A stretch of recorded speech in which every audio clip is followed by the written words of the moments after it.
इस देश की हिस्ट्री का सबसे बड़ा स्कैंडल है। अननोन लोग आते हैं और घरों में, मार्केट में, बसेस, ट्रेन, हर जगह पेन ड्राइव फेंक के चले जाते हैं। और जैसे ही उन्होंने पेन ड्राइव लगाई, उनके पसीने छूट गए।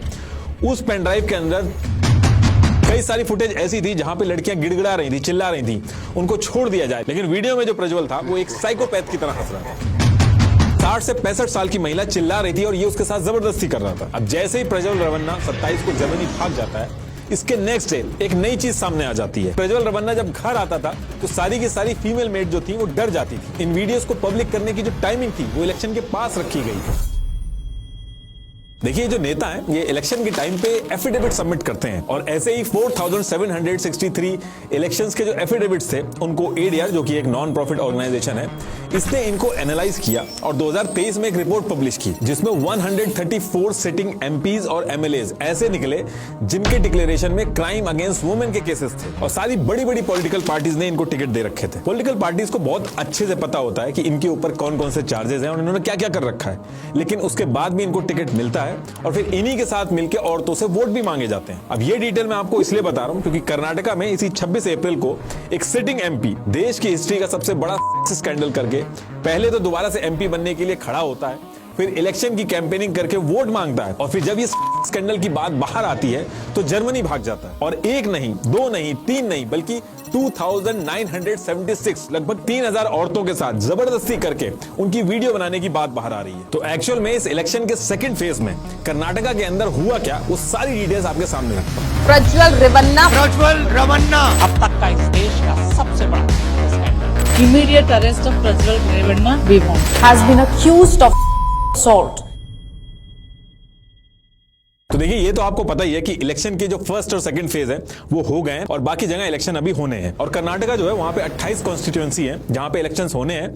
इसमें से 26 अप्रैल 2024 को 14 कॉन्स्टिट्यूएंसी पे इलेक्शन हो चुके हैं और बाकी बची हुई जो 14 कॉन्स्टिट्यूएंसी है वहां पे 7 मई 2024 को इलेक्शन हो जाएंगे। और इसके लिए कर्नाटका के अंदर इंडिया अलायंस ने कांग्रेस के 28 कैंडिडेट खड़े किए हैं और बीजेपी ने 28 सीट पे अपने कैंडिडेट खड़े किए और बाकी जो 3 सीट्स हैं उसको बीजेपी ने अपने alliance JDS, Janata Dal secular जो है, उसको दे दिए। वहां पे वो अपने कैंडिडेट खड़े करेंगे। और जेडीएस जो पॉलिटिकल पार्टी है ये अपना सपोर्ट जो है वो चेंज करती रहती है। जैसे 2019 के जनरल इलेक्शन में जेडीएस जो थी वो कांग्रेस के साथ थी, लेकिन इस बार सितंबर 2023 में बीजेपी के साथ आ गई और नेगोशिएशन के बाद जैसे मैंने बताया था आपको कि बीजेपी ने इनको 3 सीट्स दी हैं। और ये जो 3 सीट्स थी जो कि बीजेपी ने जेडीएस को दी थी, इन 3 सीट्स में से एक सीट पे जेडीएस ने देश के फॉर्मर प्राइम मिनिस्टर के पोते प्रज्वल रवन्ना को खड़ा किया। प्रज्वल रवन्ना जो है ये अभी भी सिटिंग एमपी हैं हसन कॉन्स्टिट्यूएंसी से और इनका परिवार जो है इनकी बहुत अच्छी पकड़ है इस कॉन्स्टिट्यूएंसी में। और ये जो हसन कॉन्स्टिट्यूएंसी है जहां से प्रज्वल रवन्ना खड़ा हुआ था, यही इस पूरी कंट्रोवर्सी की जड़ बनती है, जिसको इंडिया की हिस्ट्री में अभी तक का सबसे बड़ा स्कैंडल बोला जा रहा है।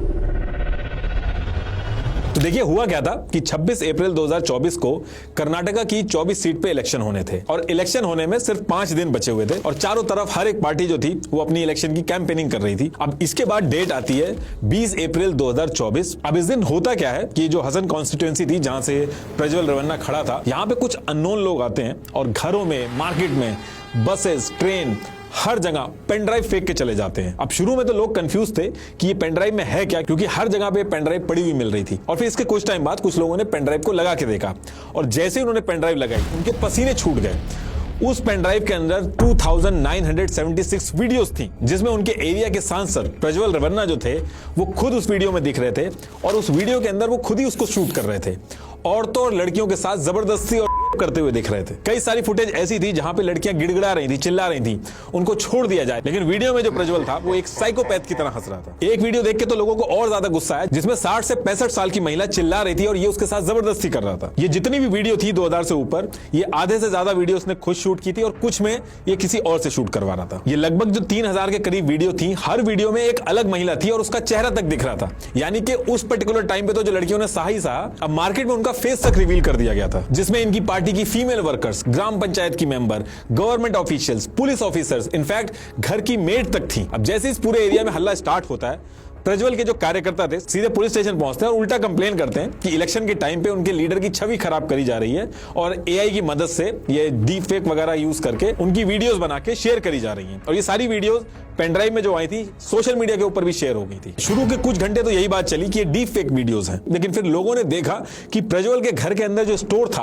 वो भी उस वीडियो में दिख रहा था। कपड़े, बैठने का स्टाइल, आसपास की जो चीजें रखी हुई थी सब एज इट इज थी। तो लोगों को ये लगने लगा कि जो वीडियोस हैं ये रियल है। अब एक तरफ 26 को इलेक्शन होने जाने, एक तरफ ये सारी बातें चल रही हैं, वीडियोस चल रही हैं, दूसरी तरफ प्रज्वल रवन्ना जो है वो लोगों के घर जा जाके वोट मांग रहे हैं, औरतों की सुरक्षा पे भाषण दे रहे हैं, बैक टू बैक रैली कर रहे हैं। तो ये सारी चीजें चलती रहती हैं। इसके बाद 26 अप्रैल 2024 को इलेक्शन होते हैं। इस वीडियो का जो इंपैक्ट होना था हो गया था, कैंपेनिंग सारी हो गई थी और इलेक्शन खत्म होने के नेक्स्ट डे यानी कि 27 अप्रैल 2024 को प्रज्वल क्या करते हैं, ये अपने डिप्लोमेटिक पासपोर्ट जो था इनका उसका यूज करके जर्मनी चले जाते हैं। 2 बजे की इनकी फ्लाइट थी, 11 बजे के करीब ये निकल गए थे और ये उनके टिकट की ओरिजिनल कॉपी है। अब जैसे ही प्रज्वल रवन्ना 27 को जर्मनी भाग जाता है, इसके नेक्स्ट डे एक नई चीज सामने आ जाती है। 28 अप्रैल 2024 को प्रज्वल रवन्ना के घर में एक 47 ईयर ओल्ड मेड थी। वो होले नारासीपुर टाउन पुलिस स्टेशन में पहुंचती है और एक कंप्लेन दर्ज करवाती है और इस एफआईआर में वो कहती है कि प्रज्वल के घर पे वो काम करती थी और जिस दिन उसका काम प्रज्वल रवन्ना के घर पे लगा था तो टोटल उस घर में 6 फीमेल मेड थी और बाकी जो काम करने वाले थे वो मेल थे। और ये जो 6 फीमेल मेड जो पहले से ही प्रज्वल रवन्ना के घर पे काम कर रही थी वो इसको वार्निंग देती है कि जब प्रज्वल रवन्ना घर पे आए तो उससे दूर रहें। स्टेटमेंट के हिसाब से ये था कि प्रज्वल रवन्ना जब घर आता था तो सारी की सारी फीमेल मेड जो थी वो डर जाती थी। कंप्लेन में आगे मेड कहती है कि जिस दिन उसने घर में काम करना चालू किया था उसके 3 से 4 महीने बाद ही उसके साथ प्रज्वल रवन्ना ने जबरदस्ती करी और जब इस चीज से परेशान होके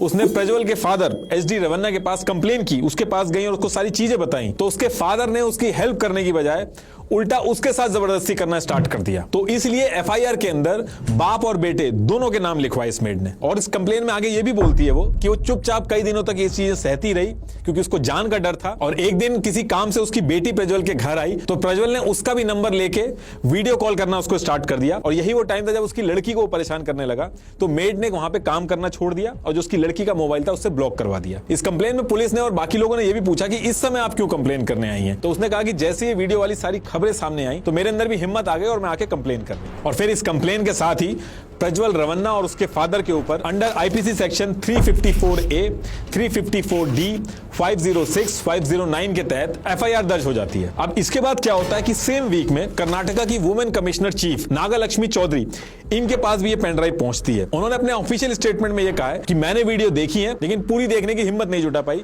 इस वीडियो को देख के आपका खून खौल उठेगा। इस वीडियो में लड़कियां गिड़गिड़ा रही हैं, अपने आप को बचाने के लिए हाथ जोड़ रही हैं और इसके बाद वो कहती है कि ये इस देश की हिस्ट्री का सबसे बड़ा सेक्स स्कैंडल है। इन वीडियोस में जो लड़कियां थी नागा लक्ष्मी जी के पास कुछ लड़कियां उनमें से पहुंचती भी हैं, कुछ ने उनको व्हाट्सएप पे भी रीच किया, बिना अपना नाम डिस्क्लोज करे सारी डिटेल्स बताई। I also received a few videos on my WhatsApp. That means the circulation of videos have been made up by the time.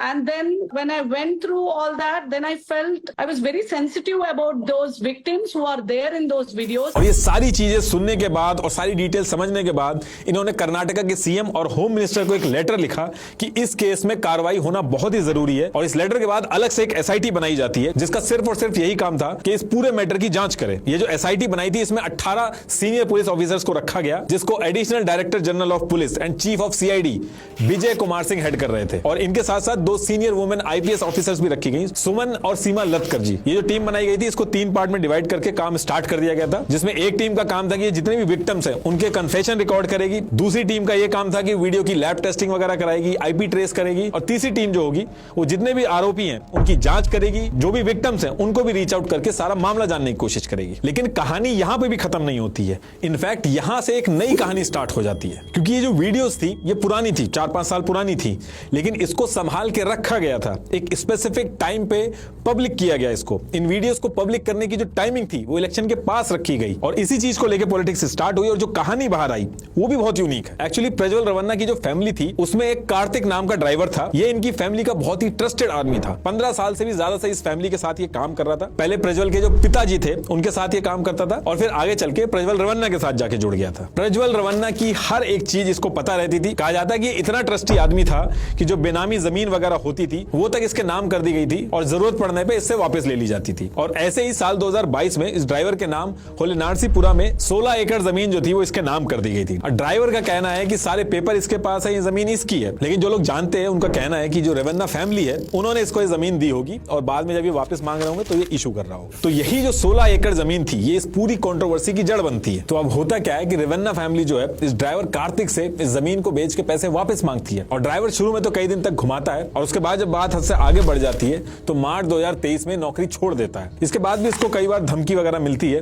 लेकिन ड्राइवर का मन बिल्कुल भी नहीं था इस जमीन को वापस करने का। अब इसके बाद ड्राइवर क्या करता है, कोर्ट में जाता है और जाके वहां पे सारे डॉक्यूमेंट्स दिखाता है और केस कर देता है कि ये जमीन इसकी है और इस जमीन को प्रज्वल रवन्ना जो है वो जबरदस्ती छीन रहे हैं, इससे डरा और धमका रहे हैं। इसमें ये चीज भी मेंशन करता है कि इसको और इसकी वाइफ को किडनैप करने की भी कोशिश की गई। ये जो कार्तिक ड्राइवर था, ये प्रज्वल रवन्ना जो था इसके साथ बहुत ज्यादा घूमता था, इसकी एक एक चीज इसको पता थी। प्रज्वल के जो मोबाइल वगैरह थे, जितनी भी डिजिटल चीजें रहती थी, उनका एक्सेस भी कार्तिक ये जो ड्राइवर था उसके पास रहता था। प्रज्वल के मोबाइल में जितनी भी वीडियोस थी इनका कलेक्शन पड़ा हुआ था और ये ड्राइवर क्या करता है, उसके मोबाइल में से सारी वीडियोस 2976 वीडियोस जो थी इनको कॉपी करके एक पेन ड्राइव में अपने पास रख लेता। और ये जो वीडियोस थी इनकी वजह से ज्यादा उसका कॉन्फिडेंस बढ़ गया था कि ये जो 16 एकड़ की जमीन है अगर वो थोड़ा सा भी रजिस्ट करेगा तो उसको मिल जाएगी। जब ये सारी चीजें चल रही थी तो उस पर्टिकुलर टाइम पे जेडीएस जो थी उस टाइम पे कांग्रेस के साथ थी। तो इसने क्या किया, इसने एडवांटेज लेने के लिए बीजेपी के नेता को कॉन्टैक्ट करने का सोचा। कार्तिक जो ड्राइवर था उसको ये लगने लगा कि अगर ये बीजेपी के किसी नेता के साथ मिलेगा या सारी डिटेल्स बताएगा